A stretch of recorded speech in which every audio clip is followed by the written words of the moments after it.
आज भारतातील पहिल्या हायड्रोजनवर चालणाऱ्या ट्रेनचं उद्घाटन देशाचे पंतप्रधान नरेंद्र मोदी यांनी केले.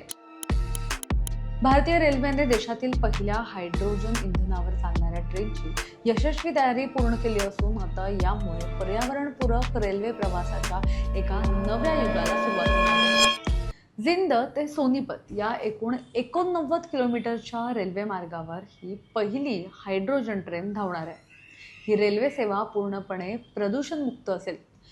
पारंपरिक कोळसा आणि डिझेल इंजिनाच्या प्रवासानंतर आता भारतीय रेल्वे थेट हायड्रोजन या अत्यंत स्वच्छ इंधनाचा वापर करून नवा इतिहास रचते.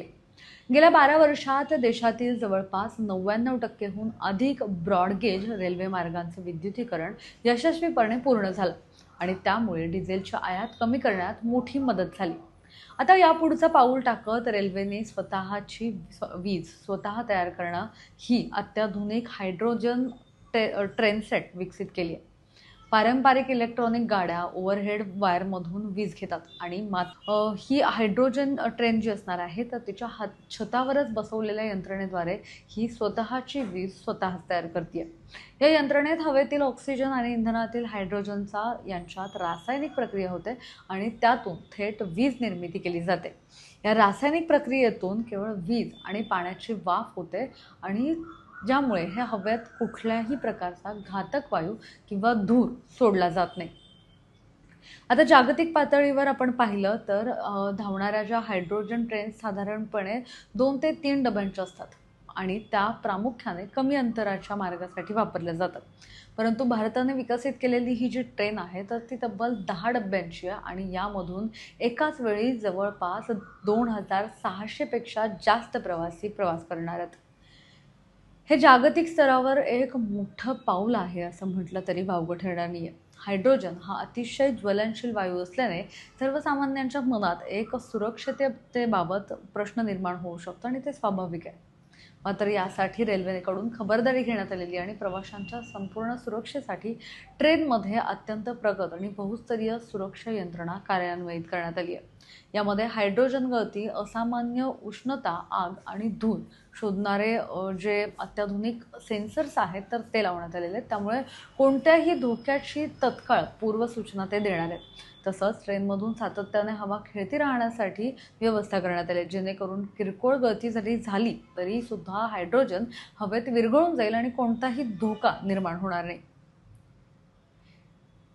जरी काही अडचण निर्माण झाली तर यंत्रणा आपोआप हायड्रोजनचा पुरवठा खंडित करतं आणि ज्यामुळे मानवी चुकीमुळे जे होणारे अपघात आहेत तर ते टाळता येऊ शकतात.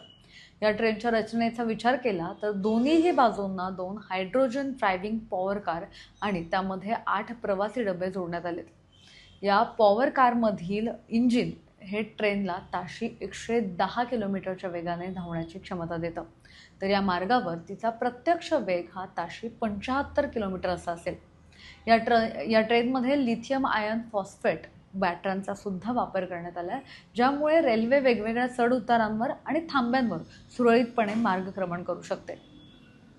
या संपूर्ण प्रकल्पांसाठी हरियाणामधील जिंद येथे आता देशातील सर्वात मोठा हायड्रोजन निर्मिती, साठवणूक आणि रिफ्युलिंग प्लांट उभारण्यात आला. या प्लांटमध्ये पहिल्या टप्प्यात पाण्याचं विद्युत विश्लेषण करून हरित हायड्रोजन तयार केला जाणार आणि तो सुरक्षितपणे साधारण 500 बार दाबावर साठवला जातो. यानंतर रेल्वेमधील जे सिलेंडर्स आहेत त्यामध्ये 350 बार दाबाने हा हायड्रोजन दोन्हीही इंजिनमध्ये एकाच वेळी भरण्याची सोय करण्यात आलेली आहे ज्यामुळे वेळ वाचणार आहे. आणि या संपूर्ण सुविधेला पेट्रोलियम अँड एक्सप्लोजिएशन सेफ्टी ऑर्गनायझेशन म्हणजेच पेसो या देशाच्या सर्वोच्च सुरक्षा संस्थेने मंजुरीसुद्धा दिली आहे. देशातच डिझाईन आणि देशातच तयार केलेली ही ट्रेन पूर्णपणे आता स्वदेशी यंत्रणांवर आणि तंत्रज्ञानावर आधारित असून रेल्वेच्या RDSO या संस्थेने तांत्रिक मंजुरी दिली आहे. या ट्रेनचं संपूर्ण इलेक्ट्रॉनिक एकत्रीकरण मेधा सर्वो ड्रायव्हर्स यांच्याकडून करण्यात आलं आहे. तिच्या डब्यांची आकर्षक रचना ही चेन्नईच्या ICF म्हणजेच इंटिग्रल कोच फॅक्टरीने केलेली आहे. या ट्रेनला प्रवाशांसाठी खुली करण्यापूर्वी जर्मनीच्या एका TUV-SUD या नामांकित आंतरराष्ट्रीय सुरक्षा संस्थांकडून सुद्धा तिचं कडक असं ऑडिट केलं जाईल. रेल्वेने वेगवेगळ्या चाचण्या, आपत्कालीन ब्रेक चाचणी आणि इलेक्ट्रॉनिक लहरींचा सिग्नल या यंत्रणेवर होणारा परिणाम या सर्व तांत्रिक तपासण्या आता आधीच पूर्ण केल्या जाणार आहेत. या ऐतिहासिक कामगिरीमुळे भारत आता पर्यावरणपूरक रेल्वे तंत्रज्ञानाच्या बाबतीत जर्मनी, चीन, जपानसारख्या मोजक्या देशांच्या पंक्तीत जाऊन बसलाय. यामध्ये आता भविष्यात अशा प्रकारच्या हायड्रोजन ट्रेन्स देशातील प्रसिद्ध कालका, शिमला यासारख्या डोंगराळ हेरिटेज भागांवर सुद्धा चालवण्यासाठी रेल्वेकडून तयारी केली आहे. सध्या ही रेल्वे सेवा जिंद ते सोनीपत दरम्यान प्रायोगिक तत्वावर सुरू केली जाणार आहे आणि देशाच्या राष्ट्रीय हरित हायड्रोजन अभियानाला यामुळे मोठी बळकटी मिळणार आहे.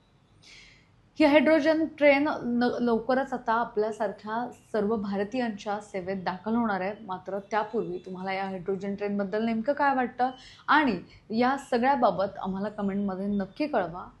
हा व्हिडिओ आवडला असेल तर सिविक मिररला सबस्क्राईब करायला विसरू नका. Camera person Swapnil